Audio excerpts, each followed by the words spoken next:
We're back at it on a Friday. Good to have you with us here on Ed Schultz News and Commentary. The entertainment just keeps on coming, and so does the absurdity. Ben Carson is supposed to be this smart guy. He says shit that isn't true.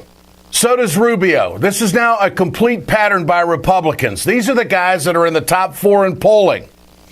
So yesterday we do this commentary pointing out that in the debate the other night, Rubio said something that was totally false, saying that welders make more than philosophers. Bureau of Labor Statistics obviously has data saying that that simply isn't true. Now we've got Ben Carson in the debate the other night saying that China is involved in Syria. Now this is really interesting. And if China is in Syria, I guess I'd like to know whose side they're on. But he's coming out with stuff that he can't back up.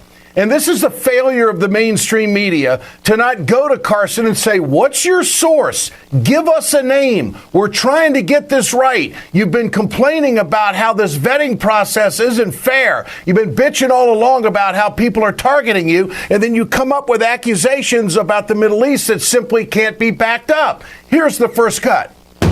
Putting the special ops people in there is better than not having them there because that's why they're called special ops. They're actually able to guide some of the other things that we're doing there. And what we have to recognize is that Putin is trying to really spread his influence throughout the Middle East. This is going to be his base. And we have to oppose him there in an effective way. We also must recognize that it's a very complex place. You know, the Chinese are there as well as the Russians, and you have all kinds of factions there. The Chinese are there as well as the Russians, and Putin's trying to make this his base. Wow, there's a lot of news there, isn't there, folks?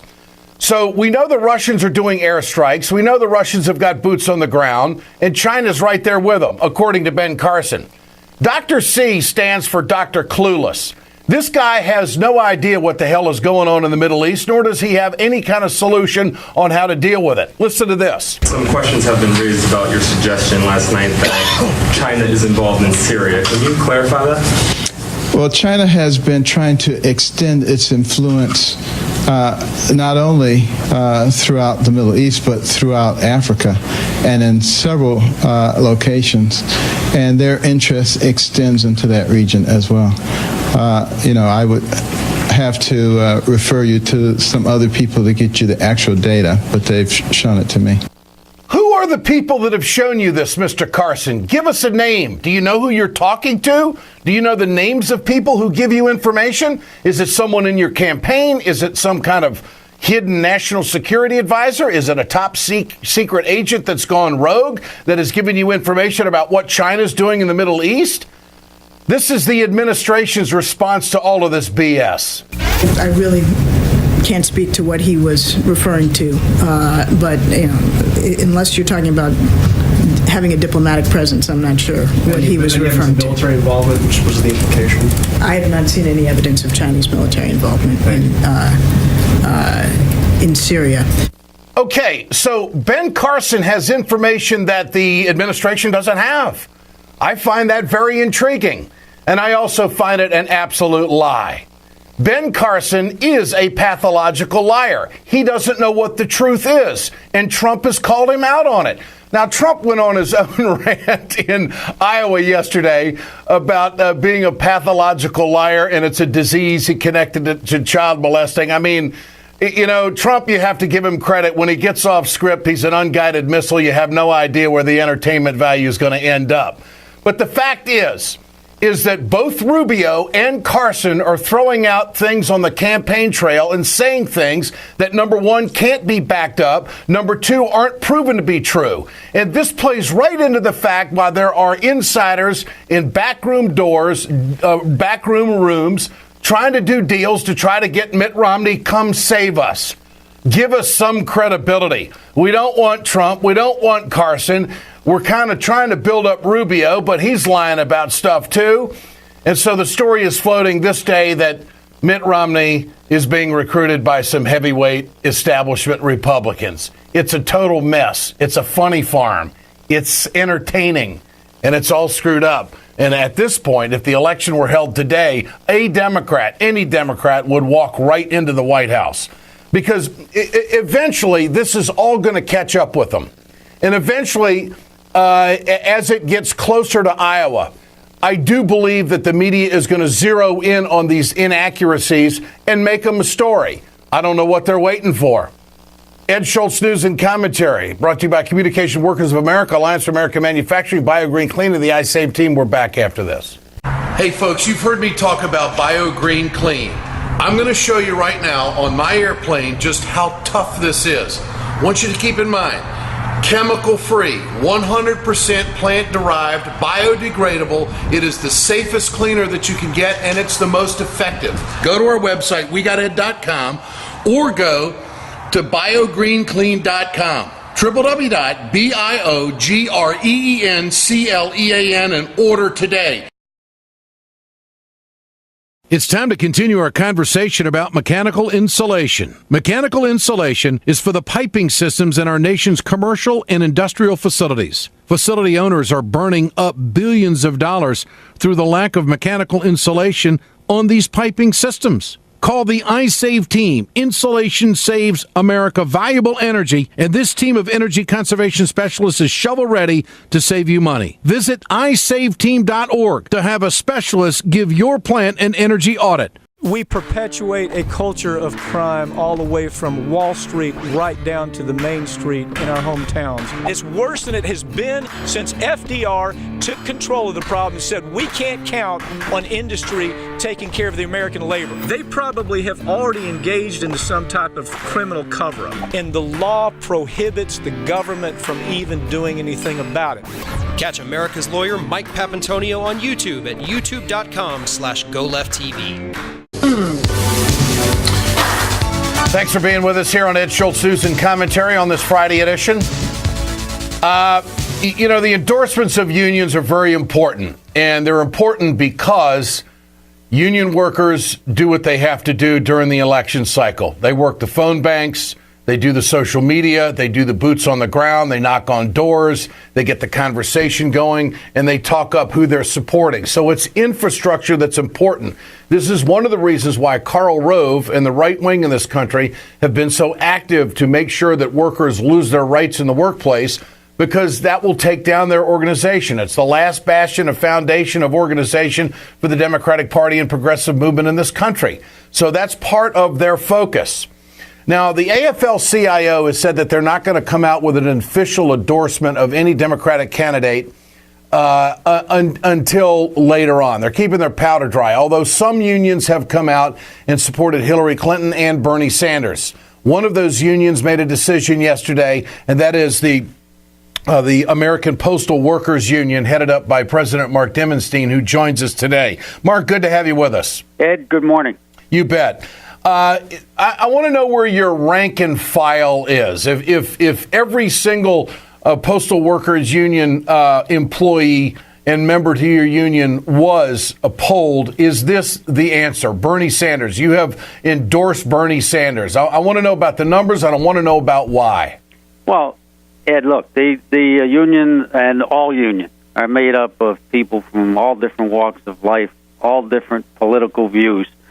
So the executive board of the union, who endorsed Bernie Sanders, can't speak for every member, but we can and should lead, because every one of our members is concerned about making sure that we have a vibrant public postal service going forward, is concerned about protecting good living wage postal jobs, and so on. And using that criteria and taking away party labels and all of these things, Bernie Sanders stood head and shoulders over every other candidate from any political party in terms of his record, in terms of his vision, fighting to save the public post office, fighting to expand and enhance the public post office, and fighting in defense of postal workers. So the foundation of this endorsement is based on Bernie Sanders' record on postal issues and also broader issues that are very important to all workers. Well, I've spent a lot of time talking about the funding process of the Postal Service about how there are no tax dollars used. It's all user fees. Right.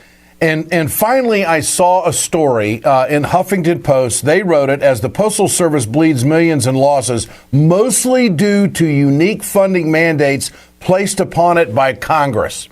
This is the first time I've ever seen any acknowledgement in the mainstream media that it's not poor management as far as the Postal Service. It's what Congress has done by this pre-funding of retirement and health care benefits 10 years in advance, which nobody runs their business like this. So the question begs, and Bernie has been on the front line with you on this. He has said that he would, he's introduced legislation to get rid of this. He says if he's president that he would rework this entire thing and expand the possibilities and also the usefulness of the Postal Service, that there would always be Saturday delivery. There wouldn't be these kinds of negative conversations. So are you winning the war when it comes to educating people about what kind of financial hassle is on your back? Well, thanks to folks like you, folks like Bernie, the Grand Alliance to Save the Public Post Office, made up of 78 national organizations. We are certainly in the battle to tell the truth, get the truth out to the public, that this is a manufactured financial crisis. The Postal Service is not broke in terms of operations. It's vital in the day of e-commerce. The Internet is not killing the post office. It is changing mail, but it's creating all sorts of new venues, like the need for package delivery to every house, the public infrastructure needed more than ever. So, yeah, I don't know if we're winning the war, Ed, or not, but we're certainly in the battle, and we are confident that truth will win out, should win out, and that's part of the importance of the Bernie Sanders campaign. He's telling the truth, and I think that's why there's so much excitement around the campaign. He's authentic. He's talking about enough is enough. We need a political revolution vis-a-vis the financial oligarchy of Wall Street and the billionaires. We need to protect the public goods, such as the public post office. We need to expand it into areas as postal financial services and banking. We need to fix this pre-funding hoax and crisis that, by the way, was a bipartisan vote in 2006. Bernie's also been on the cutting edge of stopping what we consider rotten nominees to the Board of Governors of the Post Office, and they set policy. And I mean, one of the nominees is James Miller. He's the king of privatizers, and thanks to Bernie Sanders, those nominees have not gotten through the Senate. So that is the mechanism you're fighting in Washington, is that there are those in position of power who want to privatize the Postal Service. Absolutely. And this, of course, would lead us to a lesser product when it comes to guaranteed service to every postal code in this country. It would close facilities. And this is where Bernie has been a stalwart fighter for you, correct? That's right. Bernie has fought. He's been on the front lines. He's not the only friend in Congress, but he's been really leading the charge, helping to lead the charge to keep post offices open, to keep processing plants open. The Vermont White River processing plant was slated to be closed. Bernie was on the front lines with us. That plant's open, doing well, and so his vision is much like ours: a vibrant public postal service for generations to come, and vital, universal, uniform service. And we're opposed to privatization for the reasons you gave. It undermines service, and it kills good living wage jobs, and it turns into a profit-making operation. And once that happens, it's going to be people's mail service will be based on whether somebody can make a quick buck, and that isn't going to work, and it never works. American Postal Workers Union President Mark Dimondstein with us here on Ed Schultz News and Commentary. Mark, thanks so much.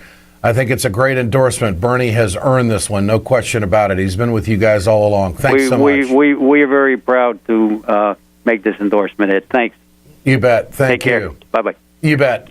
This is Ed Schultz News and Commentary. When we come back, a closer look at just what Republicans are saying about currency manipulation in our economy, which plays right into the manufacturing sector and also plays into the loss of jobs in this country to other countries. Who's talking about it and what impact is it going to have? That's next on Ed Schultz News and Commentary. Stay with us.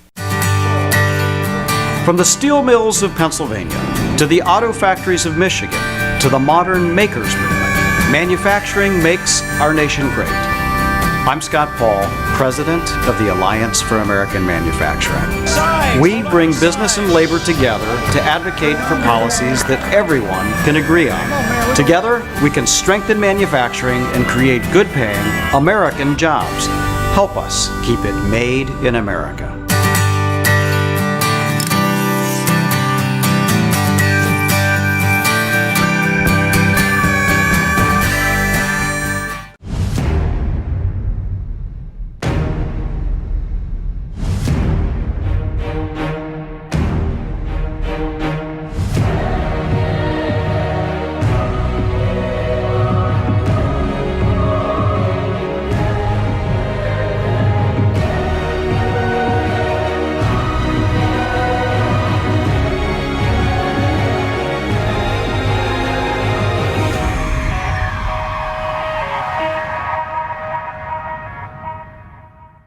Thanks for being here on this Friday edition. WeGotEd.com, RawStory.com, and RingOfFireRadio.com. All right, the highway bill has been approved by the United States House. $261 billion, $55 billion on transit over the next 6 years. The legislation authorizes the highway funding bill for 6 years, but only if Congress can come up with a way to pay for the final 3 years. The bill approved in a big way in the House, 363 to 64. Scott Paul, who is the president of Alliance for American Manufacturing, joins us. Scott, good to have you with us. Good to be with you, Ed. This is one of the most positive signs we've seen when it comes to moving infrastructure forward. What has to happen now? Yeah, it's a good question, and it is good news that the House of Representatives finally passed what would be a longer-term infrastructure bill, because, as you know, these road construction projects, they just can't start and stop and start and stop. And I know you and your family have a history in construction. You know that. You need that long-term planning, so it's good that they got the wheels in motion here. I think one of the problems is that the bill's only funded for about 3 years, and that it's status quo funding, so basically keeping what we have now. The Senate passed a different version a little while back, so the House and the Senate are going to try to work out their differences before the next temporary funding patch expires, which is actually coming up quite soon, within just the next week or so. And so I'm hopeful that they'll be able to come to some agreement, and I know that behind the scenes they've been working fast and furious to try to get this done. And I'll also say we're working very hard, Ed, to make sure that all of that money, all of that tax money that's put into our roads and bridges goes to steel, iron, and other manufactured goods that are made right here in the United States, and that work isn't outsourced. And those plants are idle right now. In northern Minnesota, they're having iron ore issues. Those mines have been shut down because of a slow economy, and not enough product is being used by America, and also the steel industry. We know what's going on there. So this could be a first start to giving them somewhat of a rebirth for a while, or to get these folks back to work. Now, currency manipulation is something you and I have talked about for a long time that deals with trade. It plays right into the products that we're talking about that need to be used in a transportation bill. There's really only two Republican candidates out there that are talking about currency manipulation, and that's Trump, and to his credit, Rick Santorum, who made it a big conversation back in 2012. And by the way, he did win Iowa. This is Trump talking about currency manipulation and how it has to be addressed. Our country is not competitive anymore. That's why we're losing all of the manufacturing. Now, it's currency manipulation and all of those things that I talked about last night. A lot of currency manipulation. They are doing it brilliantly in China. Mm-hmm. China is a tremendous abuser of the United States. I said the other day, in the history of the world, there has never been a greater theft than what the United States has, how we've been taken care of by China. All right, now that statement right there is a mouthful. And it speaks volumes about the problem of what we're facing in manufacturing. But he's really the only one, along with Santorum. But do you think they're strong enough to change the conversation and make the Republicans realize that this is really a bipartisan effort that's got to be done? Ed, it's a great question. And I'll just tell you what I know. I know that Republican voters, like Democratic voters and independent voters, care about this issue. They want something done about currency manipulation. And when I'm saying this, I mean overwhelmingly. It's not even close. Like, you'll find Republicans that are kind of evenly divided on the immigration question, even though their field certainly doesn't really represent that. On currency manipulation, there's no doubt. They want it to be taken care of.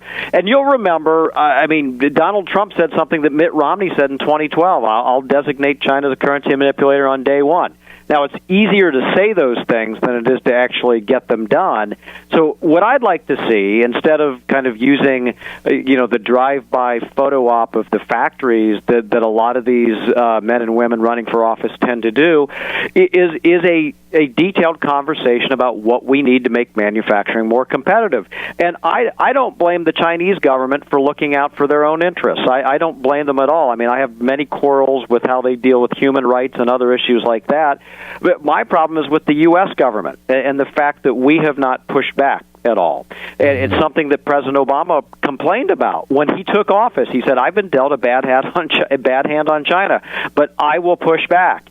And I haven't seen it, Ed. I mean, he's done right by trade cases when companies have brought them forward, when the steelworkers have brought them forward. He's done right by them. But we need more than that. We need a really aggressive push to lower that trade deficit, to bring those manufacturing jobs back, and to make sure that China and other countries, and by other countries I mean that some of those countries in the TPP have also manipulated their currencies to gain a trade advantage. Japan, Malaysia, Singapore, Vietnam.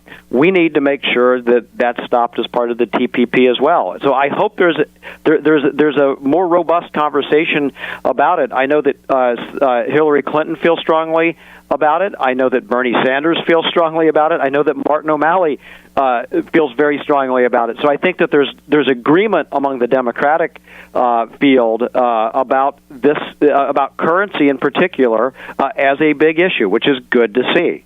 Mm-hmm. And that cuts right to the chase of it all. Scott Paul, always a pleasure to visit with you. President, Alliance for American Manufacturing. We'll do it again. Thanks so much. Ed, have a great one. You bet. Hopefully this will be a big conversation with the Democrats on Saturday night this weekend in Des Moines, Iowa, for another Democratic debate, which is going to be on CBS. This is Ed Schultz News and Commentary, brought to you by Communication Workers of America, Alliance for American Manufacturing, BioGreen Clean, and the iSave team. Have a great weekend. We're back Monday.